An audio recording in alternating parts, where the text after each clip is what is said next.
Hello, everyone. Welcome to Book Fun Friday. Today is Friday, May the 8th, and this is the 8th. I can't believe that, but it's the 8th edition of Book Fun Friday. The young adult novel that I'm going to talk about this afternoon is titled The Crossover, and it's written by Kwame Alexander. Let me tell you a little bit about this book. The protagonist is a boy named Josh. Josh is 12, almost 13 years old, and Josh has spent all of his life loving to do two things. He loves to write raps, poetry that he likes to rap, and he loves to play basketball. Now, Josh has a twin brother named Jordan, and the two of them are the stars of their middle school basketball team. Jordan also has always played basketball with Josh. Well, basketball isn't just important to these two brothers. Their family, the foundation of their family is actually built on basketball. Their daddy is a retired professional basketball player. Their mom, who's the assistant principal at their middle school, comes to and loves all of their games. They watch games together at home as a family. Their family rules are actually themed on basketball. So basketball is really what holds his family together, brings his family together so tightly, and has always been the case. Well, very early in the book, Josh realizes that his brother, Jordan, maybe isn't prioritizing basketball as much as he always has, and that is because he has discovered girls. Now, Josh likes girls too. He thinks girls are cute, but girls haven't necessarily shown him a lot of attention up to this point, like they're starting to show his brother. And when his brother realizes that girls like him and he likes girls, this changes the relationship between Josh and Jordan. Actually, it impacts the family dynamic as a whole.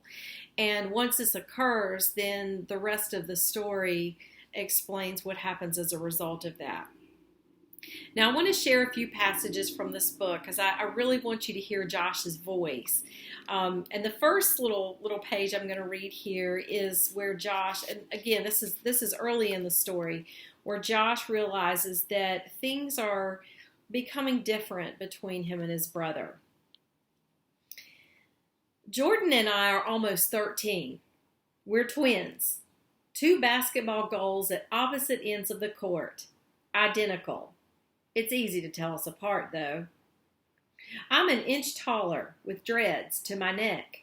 He gets his head shaved once a month. I want to go to Duke. He flaunts Carolina blue. If we didn't love each other, we'd hate each other. He's a shooting guard. I play forward. JB's the second most phenomenal baller on our team. He has the better jumper, but I'm the better slasher and much faster. We both pass well, especially to each other. To get ready for this season, I went to 3 basketball camps. JB only went to 1. He said he didn't want to miss Bible school. What does he think? I'm stupid? Ever since Kim Bazemore kissed him in Sunday school, he's been acting all religious, thinking less and less about basketball and more about girls. So you get a little sense there of how things are changing between Josh and his brother Jordan, JB. Now I mentioned that the other thing, in addition to basketball, that Josh loves to write poems that he actually raps. And so I want to share a couple of those so you get a sense of his voice in that context as well. Josh Bell is my name, but Filthy McNasty is my claim to fame. Folks call me that 'cause my game's acclaimed, so downright dirty it'll put you to shame. My hair is long, my height is tall. See, I'm the next Kevin Durant, LeBron, and Chris Paul. Remember the greats, my dad likes to gloat. I balled with Magic and the GOAT. But tricks are for kids, I reply. I don't need your pets. My game is so fly. Mom says, your dad's old school, like an old Chevette. You are fresh and new, like a red Corvette. Your game is so sweet, it's crepe Suzette. Each time you play, it's all net.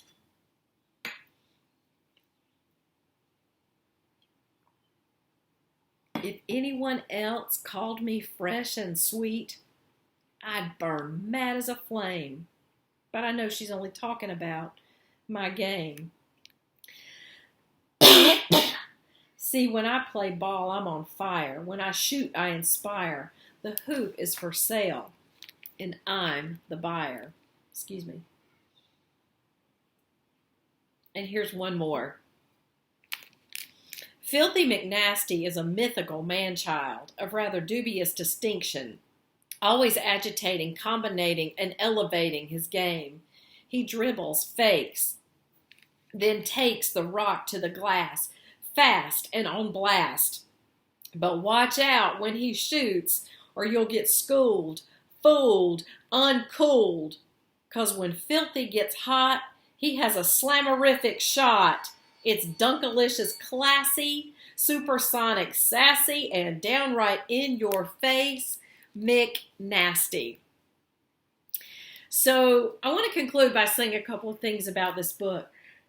Excuse me. This book checks a lot of boxes for me personally. One, it's a novel in verse. I love a novel in verse. There is something just lovely about a story that is told in these succinct, powerful poems. The second reason this checks a box for me is it's a sports book. Even specifically mentioning Duke and Carolina, and being a Carolina fan, I certainly do appreciate that. Let me conclude, though, by saying this. I've been a librarian for 20 years now. And over the course of those 20 years, I have never once thought in terms of what would be a boy book and what would be a girl book. My philosophy has always been, if you want to read a book, read a book. And so I could certainly see somebody wanting to put this into the hands of a boy student, especially a boy student who doesn't typically like to read, but maybe would be interested in reading about a sports figure. But let me assure you, there are lots of students who would read and relate to this book. It's not just about basketball. It's about family, and it's about relationships, and it's about learning to find your way as a young person, when sometimes that's not always very easy.